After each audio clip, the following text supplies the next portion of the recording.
Kerala vision വരിക്കാരുടെ പ്രത്യേക ശ്രദ്ധയ്ക്ക് television on ചെയ്യുമ്പോൾ റിമോട്ടിലെ വോളിയം ഒഴികെ ഏത് ബട്ടൺ അമർത്തിയാലും 24 നിങ്ങൾക്ക് മുന്നിലെത്തും. ഡിജിറ്റൽ അറസ്റ്റ് തട്ടിപ്പിൽ എറണാകുളത്ത് വീണ്ടും ഒരാൾ പോലീസ് പിടിയിലായി എന്ന വാർത്ത. 5 ലക്ഷം രൂപ തട്ടിയെടുത്തുന്ന പരാതിയിൽ കൊടുവള്ളി സ്വദേശി ജാഫറാണ് ഇപ്പോൾ പോലീസ് കസ്റ്റഡിയിലായിരിക്കുന്നത്. വിഷ്ണു സുരേഷ് വിവരങ്ങളുമായി ചേർന്നു. Vishnu, good morning. വിഷ്ണു, ഇപ്പോഴും ആൾക്കാർ ഇങ്ങനെ തട്ടിപ്പ് നടത്തിക്കൊണ്ടിരിക്കുകയാണോ കേരളത്തിൽ? പറയൂ. എസ്കെൻ, കഴിഞ്ഞ ഒരാഴ്ചക്കിടെ 6 പേരെയാണ് ഈ ഡിജിറ്റൽ തട്ടിപ്പുമായി ബന്ധപ്പെട്ട് സൈബർ പോലീസ് പിടികൂടിയത്. ഇന്നും ഒരാളെ പിടികൂടിയിരിക്കുന്നു.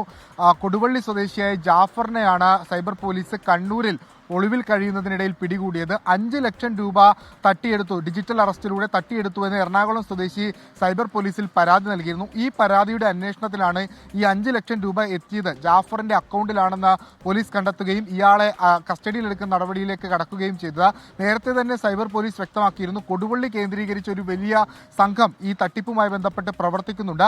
ആ സംഘത്തിൽപ്പെട്ട ആളാണ് ജാഫർ എന്നാണ് നിലവിൽ ലഭ്യമാകുന്ന വിവരം. ഇയാളെ ഇന്ന് വിശദമായി ചോദ്യം ചെയ്യും. അതിനുശേഷം റിമാൻഡ് അടക്കമുള്ള നടപടിയിലേക്ക് കടക്കും. ഒരു വശത്ത് ബോധവൽക്കരണം അടക്കം ശക്തമായി നടക്കുമ്പോഴും മറുവശത്ത് തട്ടിപ്പിനൊരു കുറവുമില്ല. നിരവധി പേർ, കോടികളൊക്കെയാണ് ആളുകൾക്ക് നഷ്ടമാകുന്നത്. സർക്കാർ ഈ വിഷയത്തിൽ അടിയന്തരമായി ഇടപെടണം. ഏതെങ്കിലും തരത്തിലുള്ള നിയമനിർമ്മാണമോ അതല്ല എങ്കിൽ കൂടുതൽ വിപുലീകരിച്ച് ഒരു പ്രത്യേക സംഘത്തെയൊക്കെ തയ്യാറാക്കിയില്ലെങ്കിൽ ഇനിയും ആളുകളുടെ പണം നഷ്ടമാകുമെന്നാണ് പറയാനുള്ളത്. സ്കാൻ വിഷ്ണു സുരേഷാണ് വിവരങ്ങൾ നൽകിയത്. ഒരിക്കൽ കൂടി നമ്മൾ ഓർമ്മപ്പെടുത്തുന്നു, ഡിജിറ്റൽ തട്ടിപ്പുമായിട്ട് വിർച്വൽ അറസ്റ്റ് എന്നൊക്കെ പറഞ്ഞ ആൾക്കാർ വന്നാൽ നിങ്ങൾ മൈൻഡ് ചെയ്യരുത്.